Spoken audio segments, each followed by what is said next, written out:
July 25. Amin. Pentru împărăția ta pomenește-ne pe noi, Doamne, când vei veni într-o împărăția ta. Saint Anna, the mother of the all-holy birth-giver of God. Today is the commemoration of the falling asleep of Saint Anna, but her principal feast is celebrated on September 9, on which date her life is written.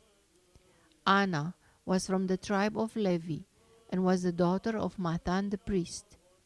After a long and God-pleasing life, she died in extreme old age. Se toșează de dreptate, ca aceia se vor sătura. Fericiți cei St.Olympias, Olympiada, the Deaconess. Olympias was born in Constantinople of very distinguished parents. Her father, Anicius Secundus, was a senator, and her mother was the daughter of the famous nobleman Eulavius, who is mentioned in the life of Saint Nicholas the Wonder Worker. When Olympias reached maturity, she was betrothed to a nobleman who died before the marriage took place.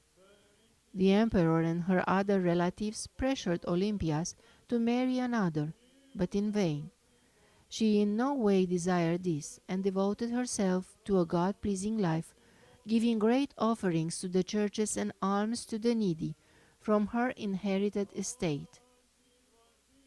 She served as a diaconess in the church during the time of Patriarch Nectarius, and after his death during the time of Saint John Chrysostom. When Chrysostom was exiled, he counseled Olympias to remain in the church and to serve as before, regardless of who the patriarch after him would be. Immediately after the banishment of this great saint, someone started a fire in the great church, the Church of the Divine Wisdom, Hagia Sophia, and the fire consumed many prominent buildings in the capital. The enemies of St. John Chrysostom accused this holy woman of maliciously starting the fire.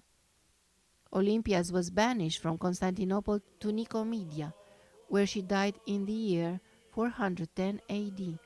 She had requested in her last testament that her body be placed in a box and cast into the sea, and that she was to be buried wherever the waves brought it ashore.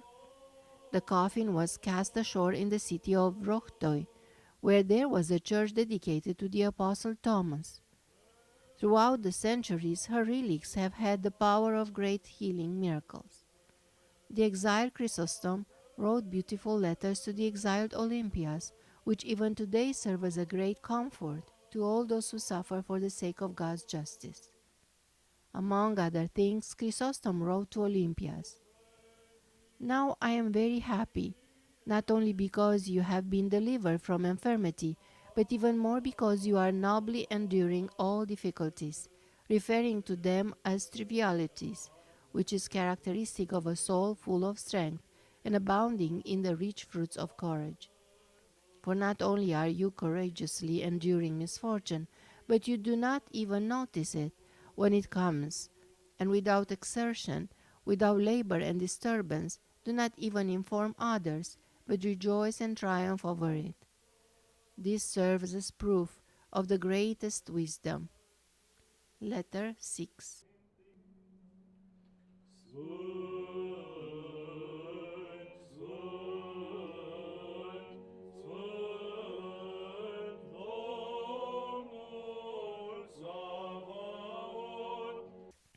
The Venerable Female Eupraxia, the Virgin. Eupraxia was the daughter of Antigonus, a nobleman of Constantinople and a relative of Emperor Theodosius the Great. She and her mother, a young widow, settled in Egypt. There they visited the monasteries, distributed alms and prayed to God. In accordance with her fervent desire, the 7-year-old Eupraxia was tonsured a nun. The older she became, the more she imposed heavy ascetic burdens upon herself.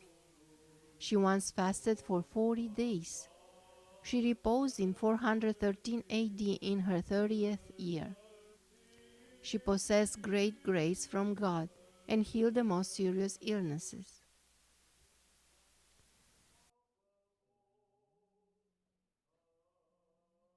The commemoration of the Fifth Ecumenical Council.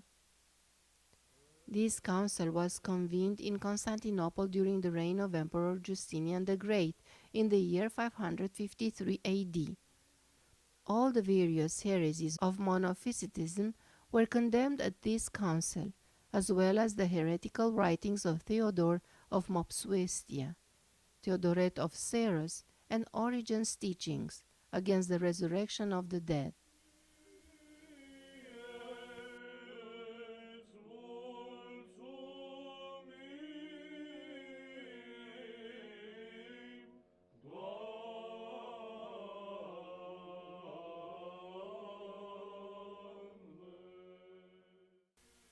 Reflection.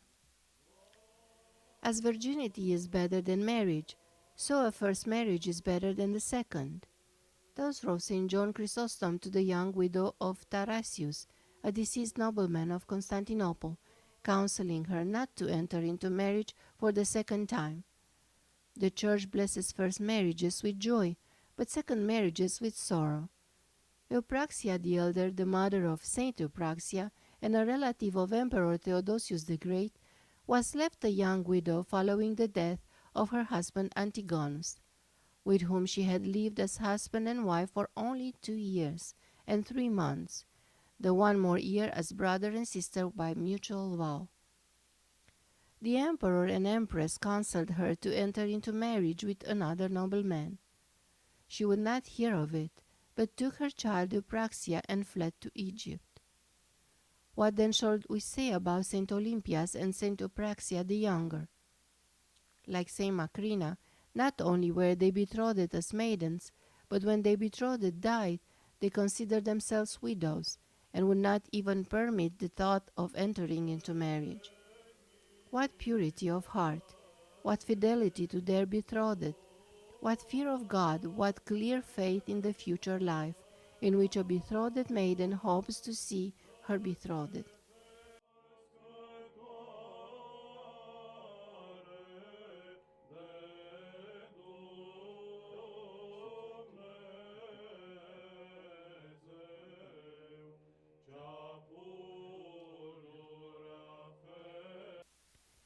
Contemplation. To contemplate the miraculous standing still of the sun and the moon. Joshua 10. How Joshua, in order to complete the victory of the Gibeonites, ordered the sun and moon to stand still in their courses. How God heard the voice of the righteous man, and by his power caused the sun and moon to stand still. How God created even nature to serve man, and how God acts according to the will of the righteous.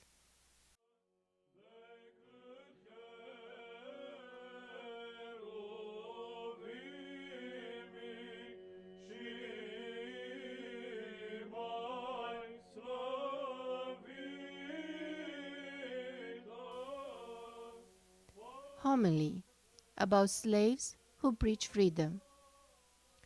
While they promise them liberty, they themselves are the servants, slaves of corruption. For of whom a man is overcome, of the same is he brought in bondage. 2 Peter 2:19. The Apostle continues to speak of the impure, the shameless, and the self-willed, reminding the faithful to beware of their misleading, great swelling words of vanity. 2 Peter 2:18. Now he further speaks about how they promise freedom, which they themselves do not possess, for, being overcome by impure passions, they are slaves to their own passions, submissive slaves to the most terrible tyrant of this world. Oh, my brethren, how relevant to us are these apostolic words, written over 1900 years ago. Behold how everywhere around us, those who do not have even a little bit of freedom are obsessed with proclaiming freedom. Hear the cries of the despairing slaves of passion and vices, how being deceived, they deceive others, how being blinded, they preach illumination. Passions are a net, woven by the devil to ensnare mankind. Captured in this net, these prisoners call other men slaves and themselves freemen, to the laughter of the devil, who silently gathers in the net, drawing it toward his shore. O brethren, guard yourselves from those desperate ones who call themselves the heralds of liberty, even as they serve their master the devil day and night. They call their poverty wealth, and the true wealth of others they call poverty, just as a fool calls the rest of the world ignorant and himself intelligent. Thus, those who are least free call others enslaved. They call service in the spirit of love to God and our neighbor slavery, yet they call service to the devil liberty. They are malicious towards both God and men, as the devil himself is malicious toward God and men. Whenever you hear anyone speak to you of liberty, question him well first, to see whether he is a slave of some passions or vice. By the impurity of his life and his shamelessness and self-will, you will recognize a false teacher of liberty. The apostle reminds you of this. O Lord, the only giver of true liberty, safeguard us from the net of all those who are malicious toward you and toward us.